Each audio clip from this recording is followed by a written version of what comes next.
The abuse revealed at Winterbourne View Hospital was criminal. Staff whose job was to care for and help people instead routinely mistreated and abused them. Its management allowed a culture of abuse to flourish. Warning signs were not picked up or acted on by health or local authorities, and concerns raised by a whistleblower went unheeded. The fact that it took a television documentary to raise the alarm was itself a mark of failings in the system. This report sets out steps to respond to those failings, including tightening up the accountability of management and corporate boards for what goes on in their organizations. Though individual members of staff at Winterbourne View have been convicted, this case has revealed weaknesses in the system's ability to hold the leaders of care organizations to account. This is a gap in the care regulatory framework which the government is committed to address. The abuse in Winterbourne View is only part of the story. Many of the actions in this report cover the wider issue of how we care for children, young people and adults with learning disabilities or autism who also have mental health conditions or behaviours described as challenging. CQC's inspections of nearly 150 other hospitals and care homes have not found abuse and neglect like that at Winterbourne View.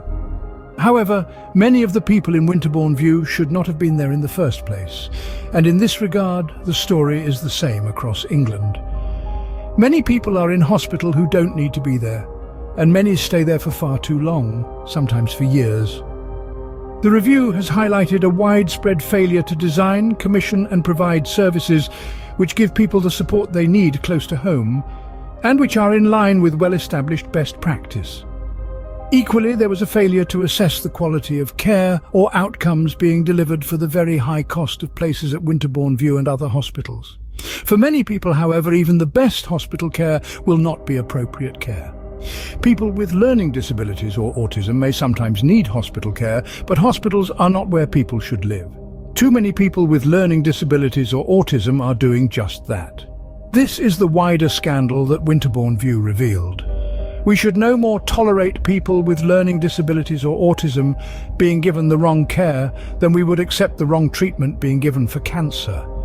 Children, young people and adults with learning disabilities or autism who also have mental health conditions or behaviours described as challenging can be, and have a right to be, given the support and care they need in a community-based setting near to family and friends. Disabilities or autism and mental health conditions or behaviour described as challenging, in line with the model of good care set out at Annex A. As a consequence, there will be a dramatic reduction in hospital placements for this group of people and the closure of large hospitals.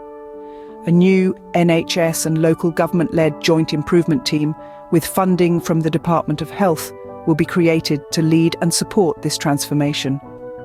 We will strengthen accountability of boards of directors and managers for the safety and quality of care which their organisations provide, setting out proposals during spring 2013 to close this gap. CQC will strengthen inspections and regulation of hospitals and care homes for this group of people. This will include unannounced inspections involving people who use services and their families, and steps to ensure that services are in line with the agreed model of care. And with the improvement team, we will monitor and report on progress nationally. A full account of these actions, together with a range of further actions to support improvement of services, including, for instance, steps to improve workforce skills and strengthening safeguarding arrangements, is set out in parts 4.8. A timeline of the detailed actions is at Annex B. Alongside this report, we are publishing a concordat agreed with key external partners. It sets out a shared commitment to transform services and specific actions which individual partners will deliver to make real change in the care and support for people with learning disabilities or autism with mental health conditions or behaviour that challenges. This report focuses on the need for change, but there are places which already get this right. This shows that the change we intend to make is achievable. Alongside this report, we are publishing examples of good practice which demonstrate what can and should be done for all.